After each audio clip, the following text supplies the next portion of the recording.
আচ্ছা, আমি এখন কোথায় আছি? এখন কোথায় আছে? কাদের সামনে আছি? জার্নালিস্টদের সাথে আছি, জার্নালিস্টদের সামনে আছি ভাইয়া। আমরা বর্তমানে থাকি আসলে, কারণ আমি সবসময় বর্তমানটাকে বেশি প্রায়োরিটি দেই। ভবিষ্যৎ নিয়ে আমরা কেউ কিছু বলতে পারি না, কারণ আমি আপনাদের মানুষ। আমি সবসময় আপনাদের কাছাকাছি থেকেছি, আপনাদের পাশে থেকে আপনাদেরকে ভালোবেসে আপনাদের সাপোর্ট নিয়ে কাজ করেছি। সো সেক্ষেত্রে অনেক রকম অনেক কিছুই আসছে, সেটা আসলে আমি মানে ওই ব্যাপারগুলোতে আমি কি বলবো, কারণ আমার কাছে মনে হয় যে বর্তমানটা যেহেতু আপনাদের সাথে আছে সেভাবেই চলতে চাই। আর সামনের ফিউচার ভবিষ্যৎ নিয়ে আসলে তখন যা ঘটবে ওগুলো নিয়ে কথা হবে।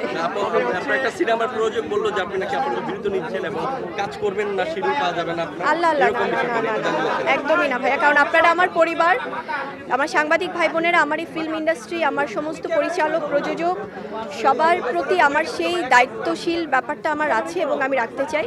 সো কোনো কাজকে হ্যাম্পার করে আমি কখনো কোনো কিছু করিনি, করবো না, এবং আমি আপনাদেরই মানুষ, আপনাদেরই পরিবার, আমি আছি এবং থাকবো।